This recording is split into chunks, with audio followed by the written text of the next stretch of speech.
What's going on? This is the Broke Genius, and welcome to the life of a broke genius. Welcome to my channel. What's going on? I'm going to be talking today about grade F neighborhoods, basically grade F cities and towns. Some of these basically signs are they cover all the way up to grade C cities and towns. Most of these are kind of like, if you look at the variation from a grade D to a C neighborhood, they may some of these signs may cover those cities and towns too. It just might not be as bad in a grade D or C neighborhood, but they have some elements of what I'm going to be talking about here in grade F cities and towns. Now, the question, I guess, is why is this important? Okay, what is this about, or what why does this even matter? Well, this is from a real estate investment perspective. This is pretty much quality Patreon content that I'm just pretty much giving away for free. Uh, it's really from a real estate investment perspective. Even you could just even say from a sociological perspective, and it's kind of just as a warning. Also, if you see your neighborhood sliding down, something that you could possibly do to try to either do something about it or try to get some things together and figure out, okay, maybe it's time to move. Okay. So for for example, I'm gonna get right into this. I'm going to talk about some of the signs of a grade F city and town. The first is very obvious. It's rough roads and potholes in the road. So um, basically, you you have a lot of like roads, even some very nice neighborhoods, grade B neighborhoods possibly.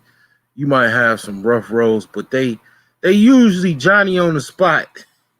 I noticed in, like, kind of well-to-do neighborhoods, but this will be something that will be covered. That will be, you will see this in grade C and definitely grade D neighborhoods as well. The rough roads and potholes in the roads. So the thing is that what a lot of what I'm going to be talking about uh, is public works. These are public works issues, and I basically I actually reside in a grade F city, Gary, Indiana. I'm not gonna just be talking about the negatives. I'm also gonna be talking about the positives. But yeah, a lot of these are public works related. Um, it's a public works problem as well as public government. But I will say that it's only so much a government, a local government, can do to the populace. I mean, trying to control a population, let's just say at 30,000 people, is kind of difficult. For, let's just say, 100 people to control 30,000 people is kind of difficult.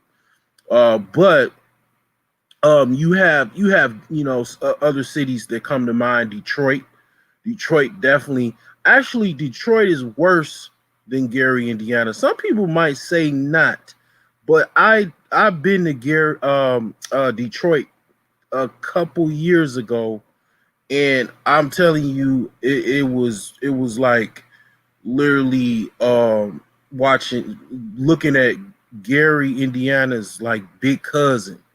That's what I saw when I went to Detroit, and Detroit is not really near any money cities. One thing that I mentioned about Gary that it's not as bad as you think. Gary is only about 45 minutes with no traffic to the loop. I mean, right where the money, is basically. I mean, you have three cities that are the epicenter of capitalism in the United States. You have one, New York; two, basically LA, and Chicago is third on that list. A lot of people give Chicago a bad rap, but Chicago is basically a money city. It's a capitalistic city, and I mean it's pretty much like 45 minutes from 30 minutes from Northwest Indiana. About 15 more minutes, about 45 minutes from Gary, Indiana. Well, Detroit is not close to New York. It's more closer to Chicago than it is New York. It's really not nowhere near any really like money, right? Like, the capitalism is if you look at it like a current, like if you're near that current, the closer you are to it, the better. Detroit just kind of stuck in the middle of nowhere. They're close to Canada, but they're away from New York. They more closer to Chicago. A lot of people actually commute from all the way to Detroit to Chicago, and they were doing this a lot when it was really really bad back in 2008 when the housing collapse started and people were out of jobs. It's even some people that still do that now. I mean, that just goes to show how bad it is. And definitely a lot of people in Indiana commute from Indiana to Chicago to work. I don't work in Chicago, but I actually work in Illinois. So I'm actually the one. I'm actually one person that I used to look at people with Indiana plates and coming from Indiana coming to Illinois to work, and it's like, man, I'm one of them now, but I don't have any Indiana plates. I still got my Illinois plates.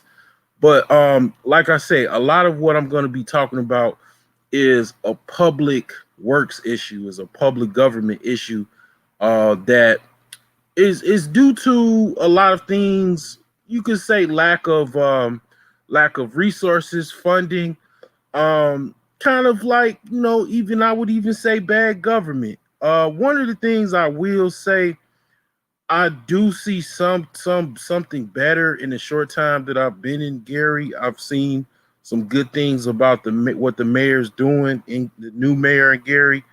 I think his name is Prince. I do see some improvements. I actually saw him at a gas station. I should have talked to him. Next time if I do see him, I'm gonna ask him, because one thing that he is not doing really good at, he just needs some help, or he need to get with somebody to develop a system or something. Gary has too many vacant houses. And basically that's one of the things that I'm going to be talking about. But basically, yeah, Gary has, like Detroit, too many vacant houses.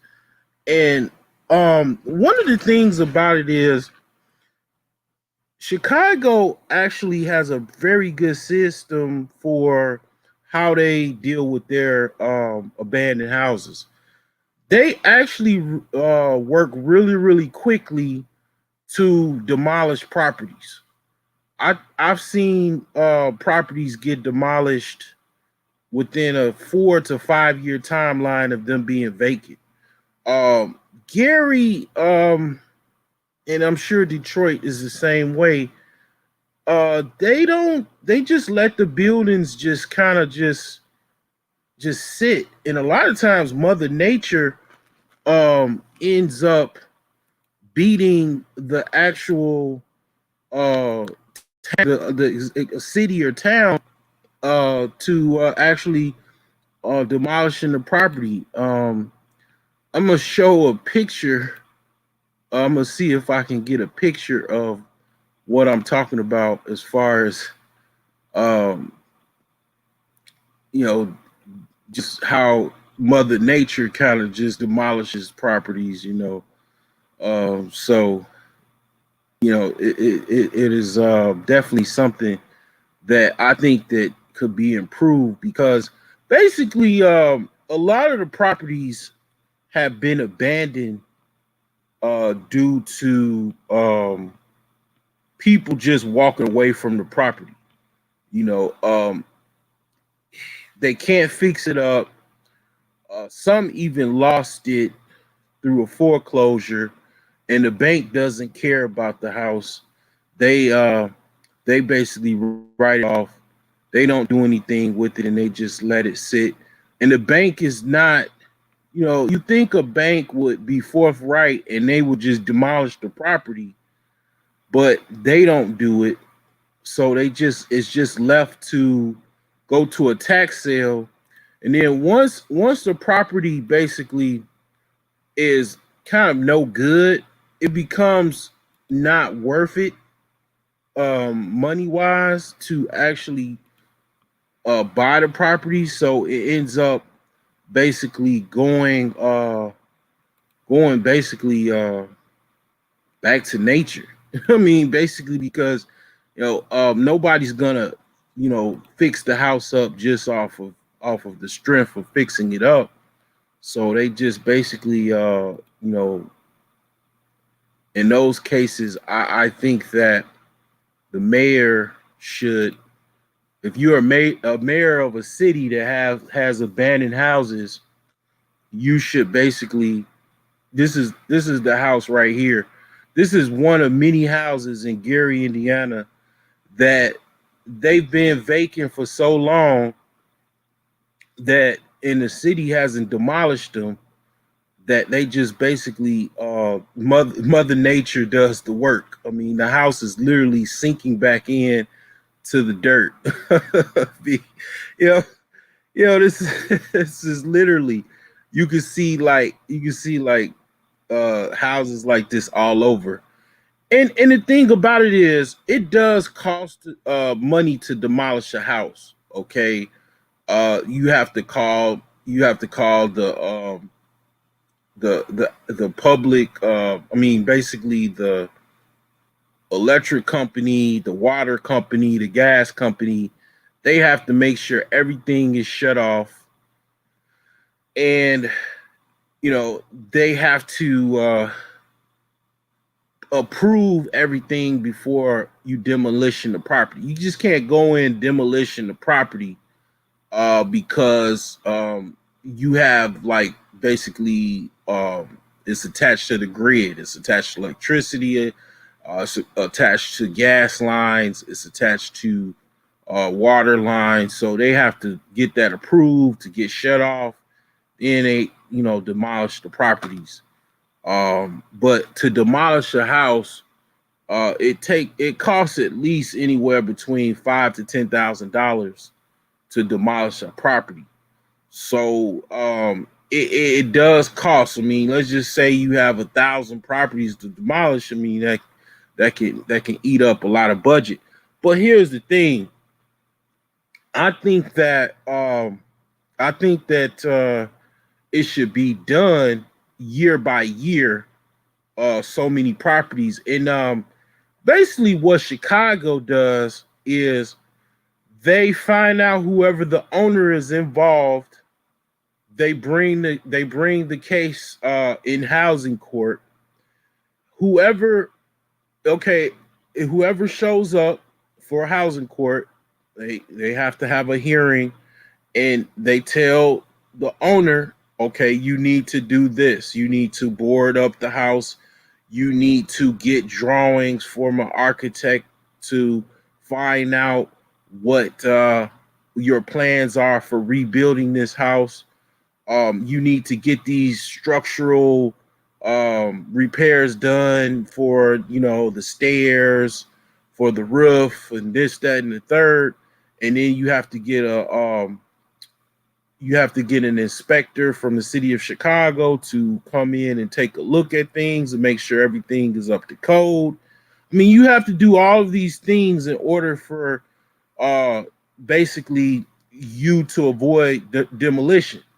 And I know that forthright because I actually had a house, the house that I put in the photo previously, that actually was demolished by the city of Chicago. This house was demolished by the city of Chicago back in 2013.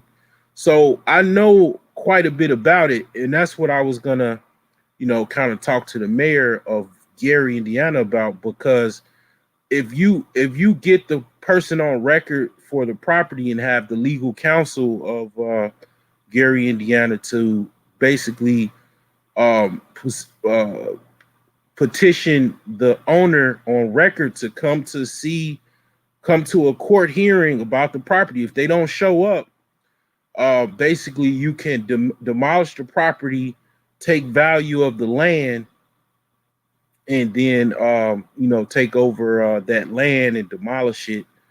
And I mean, you can easily have an entire block of people that just don't show up, or they won't be able to fix the property up, and they have to walk away from the property, or if even if they do show up, they don't meet the requirements, and then end up getting the house demolished, and then you just rebuild. The reason why you want to, I know I'm going into a long soliloquy about this, but the reason why you want to actually demolish the properties is because once you demolish the properties, that actually brings the other houses value up, because you create an economic scarcity for housing. Because see, the problem with Gary, and it's a quite a few documentaries about Gary, on YouTube. Gary used to have more of a population than what it is now. A lot of people left Gary, Indiana years ago, decades ago. So they have more houses, buildings, even churches than what is needed for the current population. So they actually have to do some downsizing. So if they, basically were able to demolish the properties, they'll downsize the current properties that are available, and then they'll create a scarcity of properties, thus bringing the other houses and properties up in value. Okay, if you understand economics, that did not go over your head, but that's what's going on. It's just too many properties that are just sitting. I mean, buildings, uh, offices, churches, even, it's just not needed for the current population. So they gotta, do some downsizing. But moving along, litter and waste throughout the areas. That's a sign of a grade F community. So basically this is something that also you can see in C and D communities. Um, you know, it's something that unfortunately you as some communities do volunteer. Like I've lived in Country Club Hills, Illinois, and I remember it was guys that would walk around and get a trash bag. They were probably retired or something, or they had some time on their hands. They walk around and pick up the trash because people are just ignorant. They'll drive past and throw whole plates of food on the road or throw bottles, and they would just pick up the trash and then like once a week or whatever, and then just put it and just leave the trash for the trash man and they'll pick it up, and it's a lot of these things have to be, you have to volunteer to a certain extent.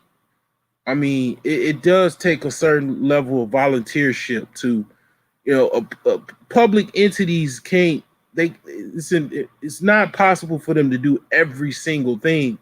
It takes people to actually kind of help out and do, certain things. Like, for example, I mean, basically, I know come spring and summer, there's a lot of, like, people throwing trash and stuff everywhere. I'm gonna have to, I'm definitely gonna try to get another pickup truck. I'm gonna have to load up a lot of trash and take it to the local dump, because it's just too much shit all over the place, and it's like people are dumping trash, dumping. I think people work on buildings, and then they throw the instead of renting a dumpster, they just throw the waste in, like, abandoned lots and stuff like that. So, it does take a little volunteer work to kind of deal with this issue, with the waste and the trash. And a lot of people in grade F, cities and towns, they kind of just don't want to volunteer. Not everybody wants to just kind of fill in and do any type of volunteer work. They just be like, okay, well, as long as it ain't on my yard, fine. It's across the street, okay, whatever. But it helps. You gotta look at it like, you gotta protect your bottom line, and if it's across the street, it's too close, to your bottom line. But some people don't get that. But moving along, uh we are, okay, talked about litter and waste. Gonna go to, it's also a public works item. Streets is not plowed or salted much after a snowstorm. I've already assumed this was going to be the case long before uh the first snowstorm I was out here. I already kind of peeped game, like, okay, this is definitely going to be an issue, and it has been.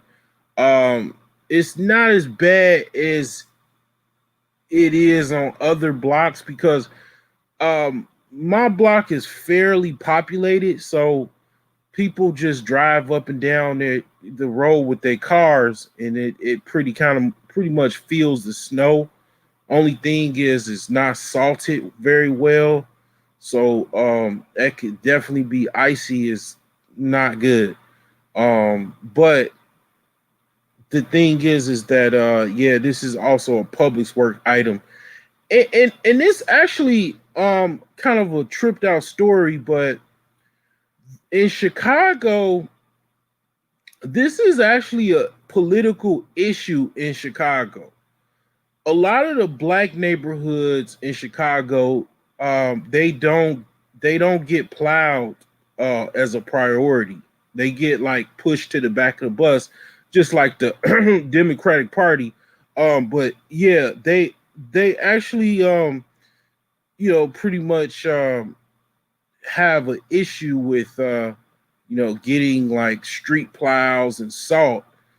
And the tripped out story is Jane Byrne, during the election of, like, I think sometime in the early 80s, or I want to say late 70s, she actually won the Democratic, nomination for mayor, and ultimately became the mayor, based off of the fact that the previous mayor did not plow the snows well. I mean, like, literally, the mayorship was won based off of the fact that people didn't like that the previous mayor did a terrible job with running public works for the city of Chicago that year in the early 80s, and didn't plow the snow. So she ended up winning becoming the first, I believe, woman mayor of Chicago. And yeah, based off of really a lot of disgust of how the mayor handled public works. So yeah, that's a fact. That's a true story. So another public works items, and me as a pet owner and lover in the past, this really hurts me a little bit, man. Kind of sads me, you know.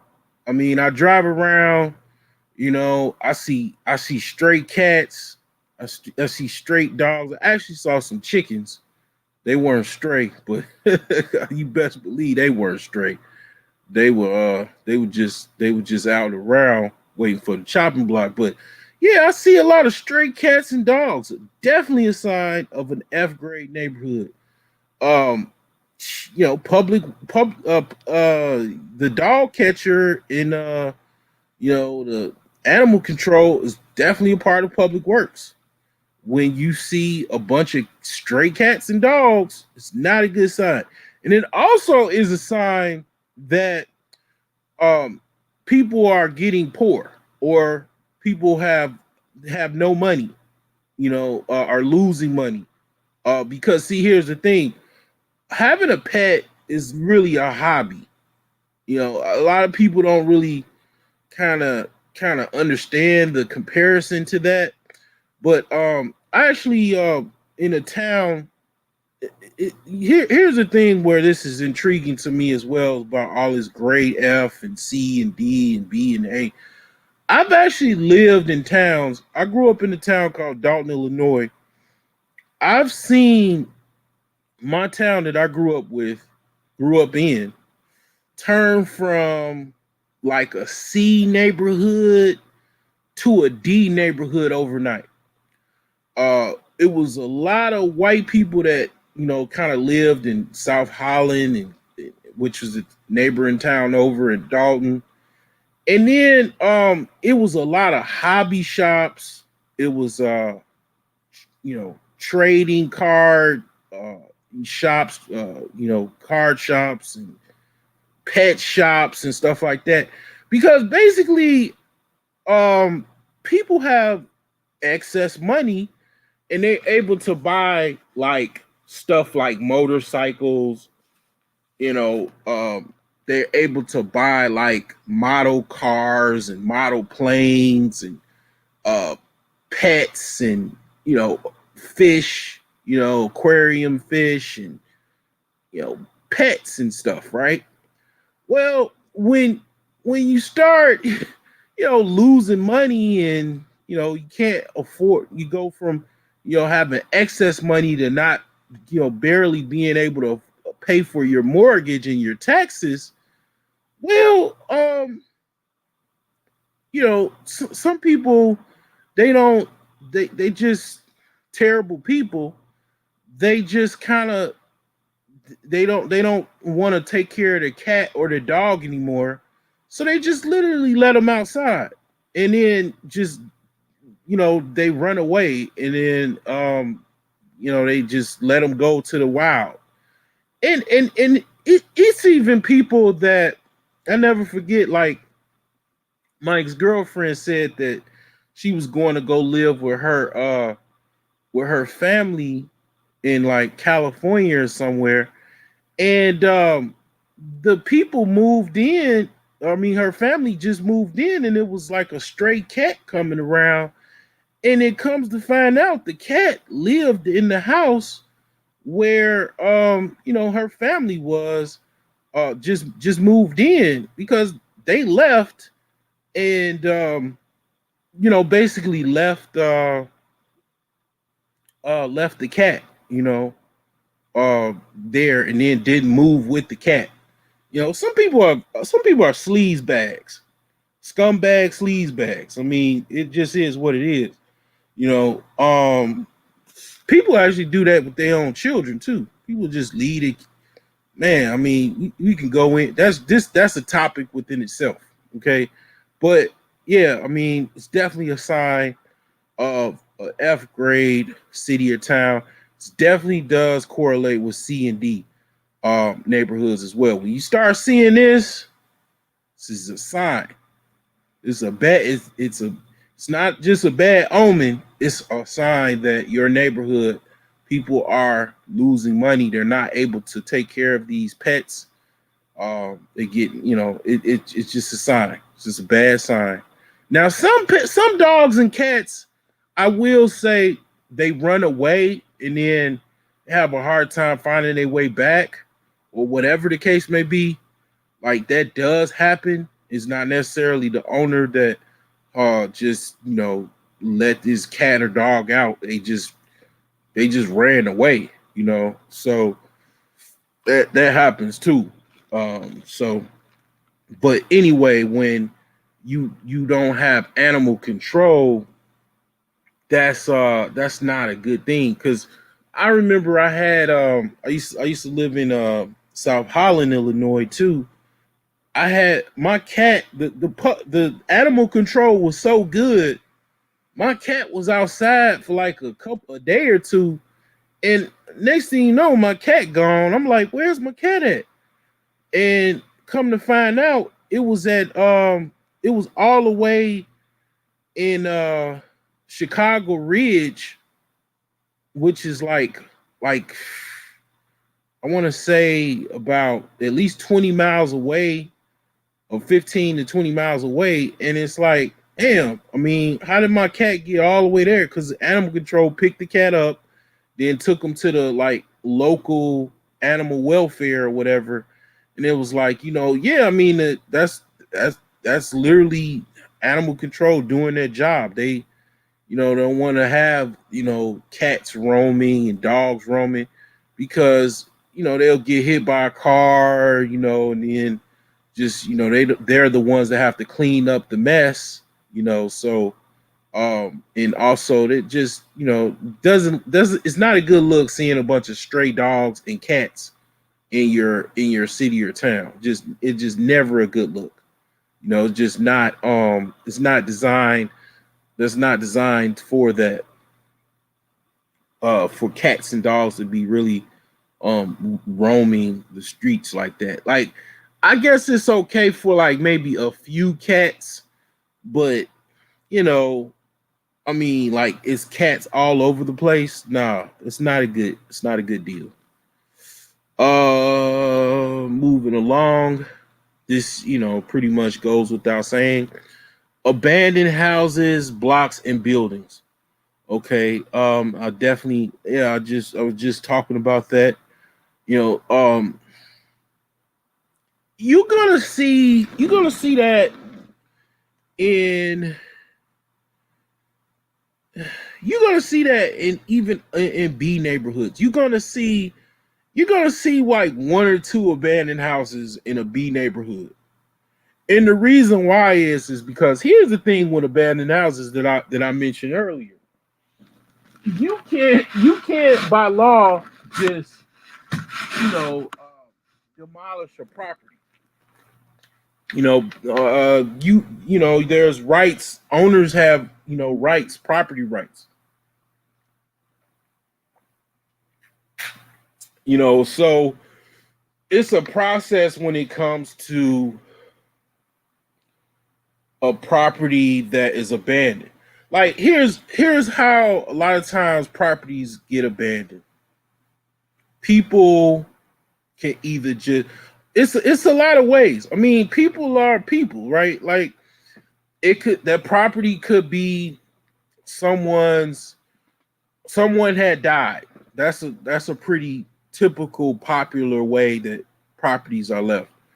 People get old, they have properties, they have houses, they die, they didn't set up a will, um whatever the case, the property goes through probate, and it goes to the next of kin, and then they come to find out they don't want the property, and then next thing you know, this is like what, 5 or 6 years, the property is just sitting there abandoned, and then it goes another 5 years, and it goes through a tax sale, and then after that time, not if a person might not even want to buy the property because it's just in really really bad shape and then just not worth it as far as to repair after repair value isn't worth it.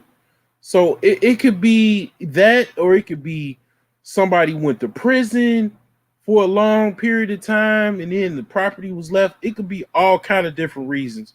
But properties do become abandoned because the owner is just not available. And the owner could have left the country. Just like what, I'm tired of America. I'm gonna go to Greece.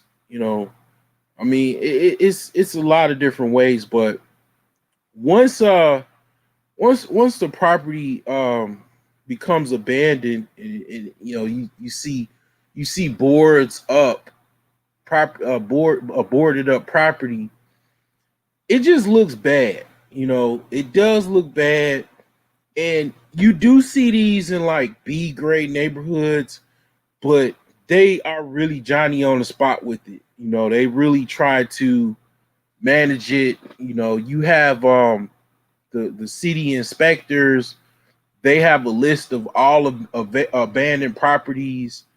A lot of the cities, you have to pay a fee. Even Chicago, you have to pay a fee if your property is abandoned. You have to pay like $300 a year or something like that if your property is abandoned, because they have to um kind of like manage it. They have to like kind of drive around and check on it or something like that periodically or whatever to find out nobody's living in there. Make sure it's boarded up properly. So you got some cities, they have definitely rules for abandoned properties and stuff. And if you only have so much of a period of time to kind of get the property sold or fixed up or whatever, or rented out, or the city will demolish the property, or they'll buy the property back, because it's some properties that are worth for the local city to actually buy back. Now, this becomes a situation where it gets unpopular for people, because people like things that are valuable. They don't necessarily um mind a property like this that's dilapidated, but when it's a property that has some type of value to it, like this property here, this two flat building with the a mother-in-law unit in the basement that makes it a 3 unit. um they probably don't like the fact that the city took this property because, or bought it, from the tax sale or something, because uh you know they like the property has some type of value still. But the thing is that is one of the things that the cities can do. They can buy properties that do have value, and then what they can do is they can resell that in a public auction and have people in there, because you want people in the property to pay the taxes. You want the tax money to come in so you can beef up your public works and police force and stuff like that. you know so moving along, another sign of F grade city and town: lack of businesses that provide basic needs. Like, you know, during the day there is a Ace Hardware like down the street, in on Broadway in Gary, Indiana. But pretty much, I would say 99% of the time, I have to go to Maryville to go to either Menards or Lowe's or Home Depot to get my hardware. Um, it's just not adequate.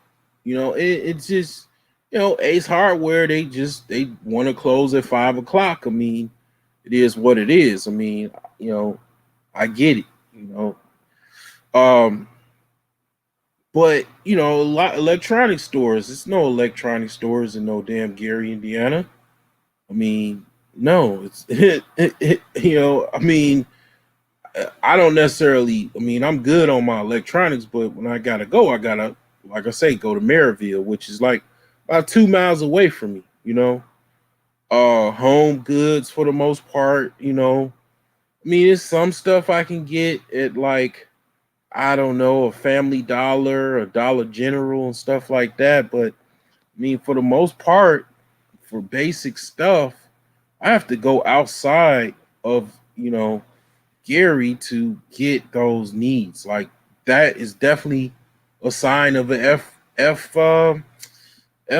grade city town or even neighborhood because you got Chicago. Chicago is a neighborhood, and basically you you got neighborhoods that are make up all of these components. You know, like Inglewood, Auburn, Gresham, Chatham. They make up a lot of this. What I'm talking about. What's going on, Iori? So yeah, this is definitely a sign of F grade neighborhood. And like I say, a lot of these kind of go into C and D neighborhoods. It might not be as bad, but it is definitely something that, like, for example, you might have you know maybe one or two stores, but you don't really have enough. It's not that many. Lots of people walking around as a first form of transportation. I mean, that's definitely a sign that you are in an F grade city or town. Um, that means that, let me tell you what that means. That means that a person is so impoverished they don't have enough money to get a car, or even if they can get a car, they don't have enough money because their license is suspended or something like that to really pay the fine. I ain't gonna say nothing, but I ain't gonna say it too personal, but I got family members that they don't really want to put the $250 to reinstate their license. They don't want to pay. They $250 is got them up against the wall, like in a ditch, to get their license straight so they can drive. So you got that, and then you got people that probably owe child support. They can't really get there. They can't really drive legally.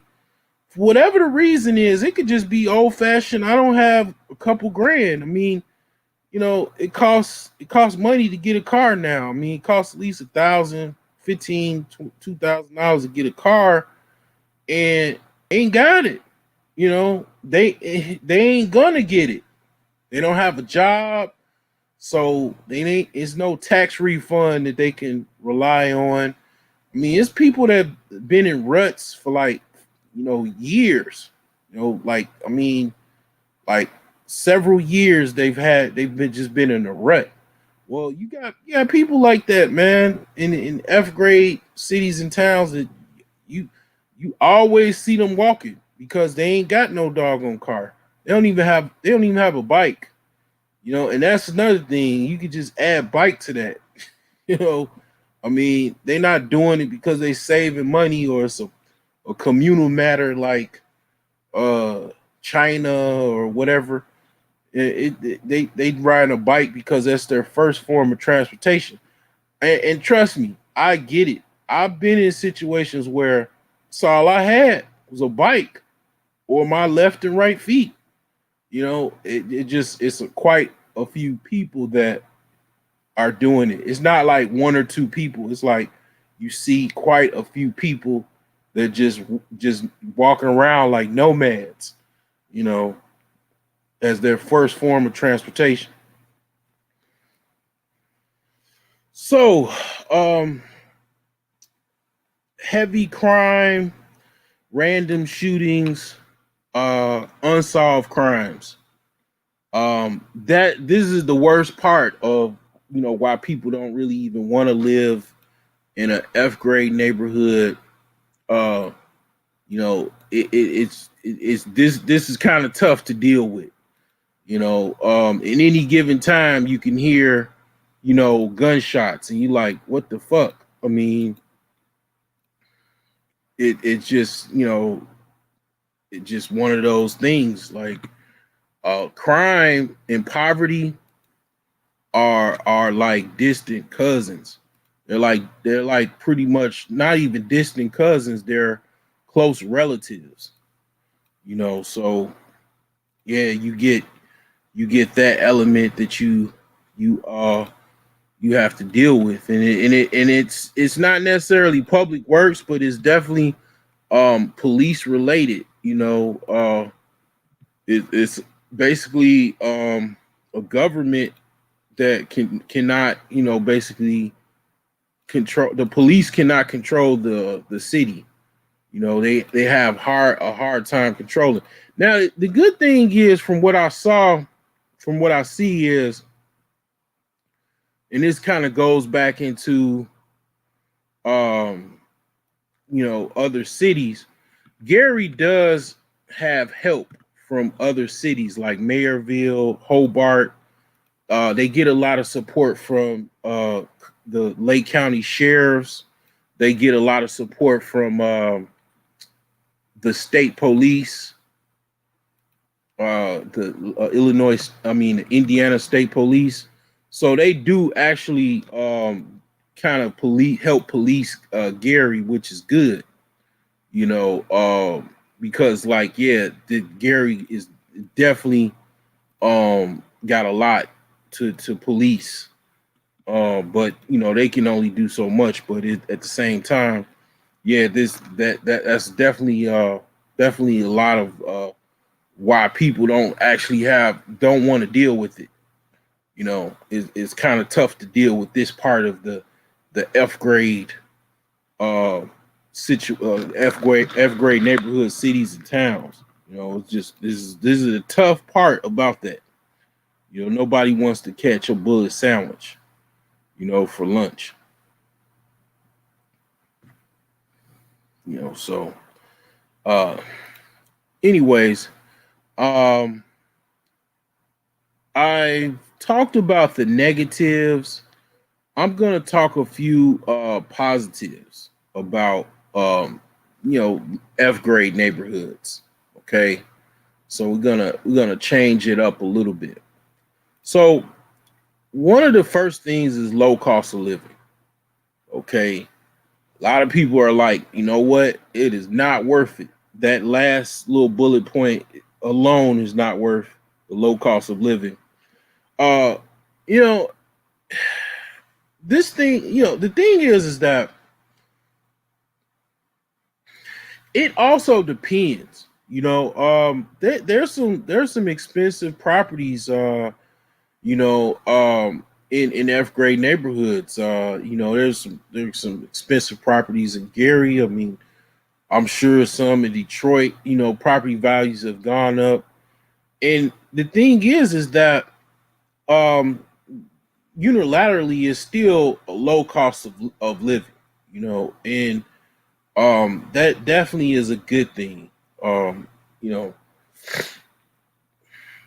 more money for you, to save, so you can kind of move to a better neighborhood. You could start a business. You could do a lot if you got more money.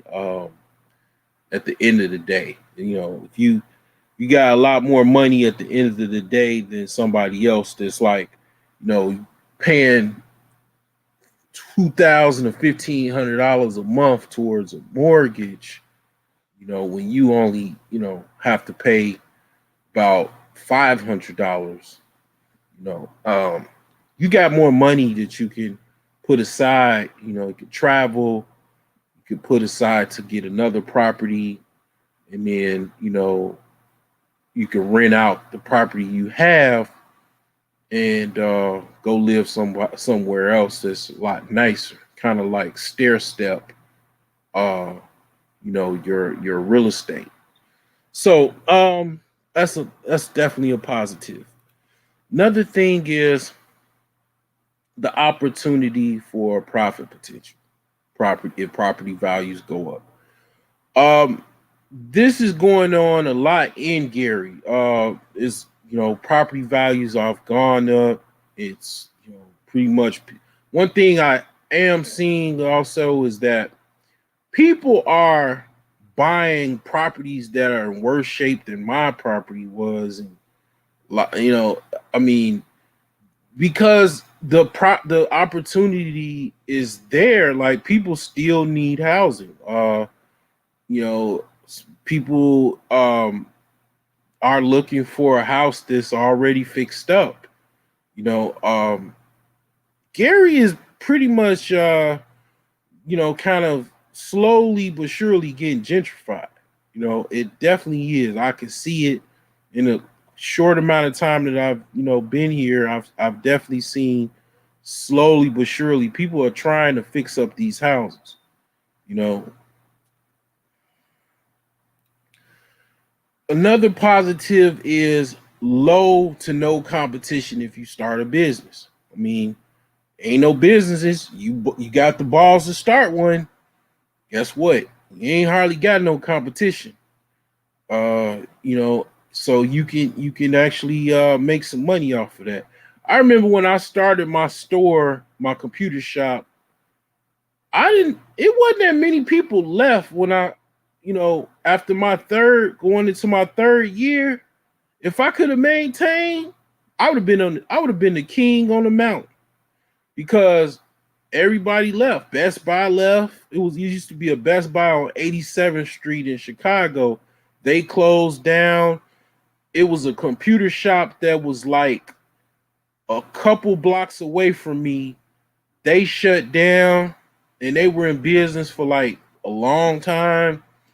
And a lot of other computer shops shut down. I would have been the king on the mountain as far as computers, and then I just, fell flat on my face, and that was it. But yeah, I mean, you don't have no competition. You can kind of set your prices and deal with what you got to deal with, and that's that. It's an optimistic approach to looking at it from a perspective of, like, I was thinking, start a hardware store that stays open, to at least 7. Come on, 7, 8 o'clock. A little want to get a lumber yard that's closed and start a little hardware store. Boom, you made a little money because you providing something that they ain't got. Now people ain't gotta go 2, 3, 4 miles to go to another hardware store when they need some drywall to patch a wall real quick.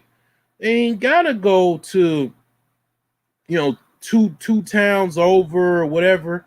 They just go right down the street, go get what they need, go back home and take care of their business. That they'll come to your business because it's right there. It's local. They need some drywall screws. They need some spackle.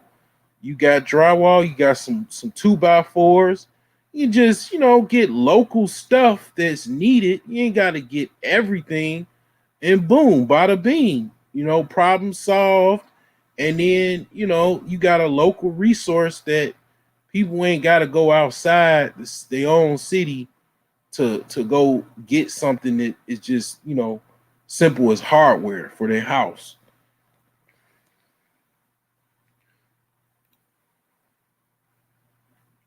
So shout out to the Russian bots. I guess this is some type of strategy uh from the KGB or something. They trying to let us know.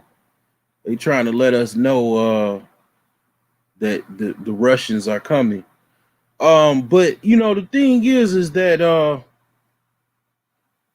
yeah, he's definitely blocked. Um, YouTube can definitely they can definitely handle that. I don't know what the hell they just letting that like all that stuff just go through. But yeah, I mean this is pretty much what I was trying to put out as far as why people need to get some understanding as far as what is a gray F neighborhood, because when you think about it, it will help you to kind of see from two perspectives: an opportunity for the next gentrification cycle so you can make some money, or two, to see when it's time to move, you know, because this pretty much a lot of these things that from my experience as well as my life, um, you know, I've seen this happen. I've seen cities go from a C neighborhood to a D or F neighborhood. I've seen neighborhoods go from an F neighborhood to a C neighborhood. Um, the actual let me think about, for example, New Orleans. New Orleans went from um like a F city, like you had all of the Magnolia projects and all of that type of stuff before Katrina. Like after Katrina, now you got $1 million homes and stuff like that. I mean, it literally it does happen where it's a reverse cycle where a house, homes get more expensive. Oh, I just had to think a little bit.